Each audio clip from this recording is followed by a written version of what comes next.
Hallo und willkommen bei, Spring German. Ich bin Denisa. Heute geht es um Füllwörter, weil, wenn man die Füllwörter halt benutzt, klingt man ja irgendwie wie ein Muttersprachler. You know all those Füllwörter in English, like, you know, or right? Of course, there are some of them in German too. In this video, I will show you 5 filler words in German that will make you sound like a native speaker. Ready? Los geht's! Erstens, Denisa, du darfst jetzt anfangen. Viel Erfolg!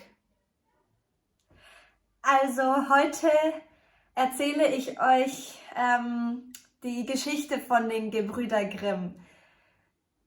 Als erstes wollte ich sagen, wo sie geboren sind. Es gibt viele Märchen, die ihr kennt. In my opinion, is the most used filler word in German. I used it a lot when having to do a presentation in class because of my nervousness. That way, I had a little bit more time to think and avoided a moment of silence in the classroom. This is what it should have sounded like. Denisa, du darfst jetzt anfangen. Viel Erfolg! Also, heute erzähle ich euch die Geschichte von den Gebrüder Grimm. Als erstes wollte ich sagen, wo sie geboren sind. Es gibt viele Märchen, die ihr kennt. Chunk alert! The chunk for today is viel Erfolg. It's said regularly in German as soon as you have an appointment, a test, or other things ahead of you that make you nervous. A synonym is viel Glück. In case you don't know what chunks are word combinations that native speakers use all the time and that you can learn as a whole without the grammar behind it. We have more helpful chunks like this for you in our free Essential German Chunking Kit. The link is in the description. Zweitens, halt.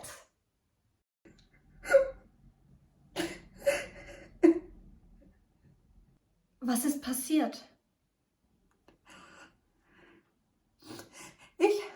Ich habe halt gerade mit Moritz telefoniert und... Was hat er gesagt? Und dann hat er halt gesagt, dass er nicht kommen kann. Oh Mann, das tut mir leid. In German, the filler word halt is commonly used in conversation.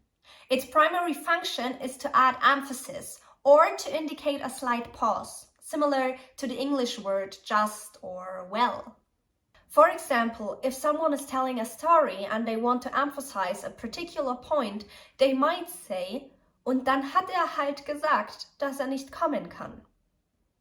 In this context, the word halt emphasizes the certainty of the speaker about what was said.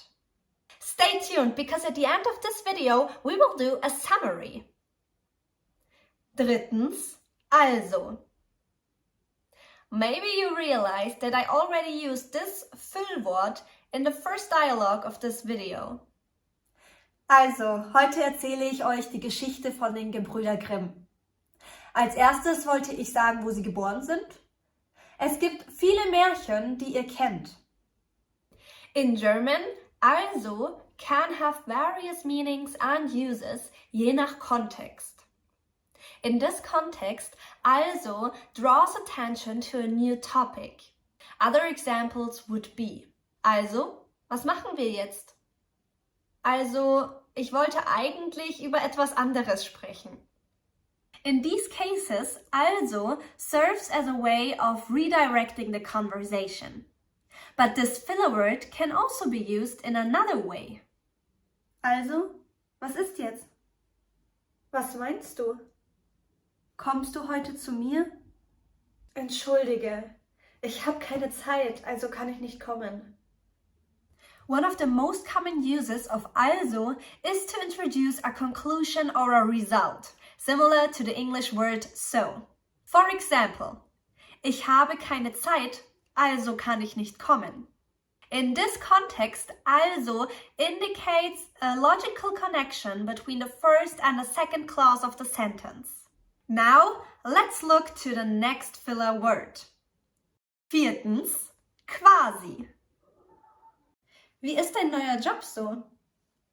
Naja, es ist quasi das gleiche wie mein alter Job.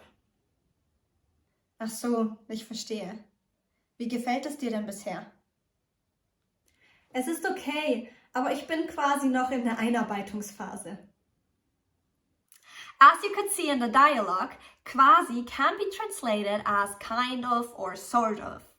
It's used as something that is almost but not quite accurate.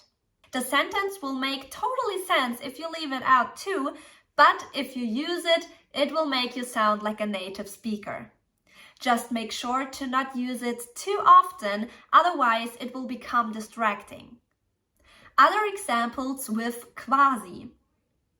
Das ist quasi dasselbe. Ich bin quasi fertig mit der Arbeit. In these cases, quasi is used to indicate that something is not quite accurate or precise, but it is close enough. Another way to use quasi is to indicate that something is not ideal, but the best available option. Zum Beispiel: Wir haben quasi keine andere Wahl. Fünftens, tja. Let's see how the conversation from before went on. Und dann hat er halt gesagt, dass er nicht kommen kann. Oh Mann, das tut mir leid. Tja, da kann man wohl nichts machen. Sollen wir uns stattdessen einen schönen Abend zu zweit machen? Tja, ich weiß nicht so recht. Komm, das wird lustig. Also gut. Here, tja has two different meanings. Tja, da kann man wohl nichts machen. In this context, tja indicates a sense of resignation or acceptance of the situation. Tja, ich weiß nicht so recht. Here, tja indicates a sense of hesitation or uncertainty about what to say or do. Sechstens, Summary. Hier ist eine Zusammenfassung der 5 deutschen Füllwörter. Used to fill gaps in speech. Also heute erzähle ich euch die Geschichte von den Gebrüder Grimm. Halt. Used to emphasize a point. Und dann hat er halt gesagt, dass er heute nicht kommen kann. Also, used to introduce a new topic or to connect different parts of a conversation. Ich habe keine Zeit, also kann ich nicht kommen. Quasi. Used to indicate that something is almost but not quite accurate. Das ist quasi dasselbe. Tja. Used to indicate resignation or a sense of hesitation. Tja, da kann man wohl nichts machen. But, you know, if you want to sound like a native speaker, you should also use German proverbs. If you click this video here, you will learn more about them. See you there!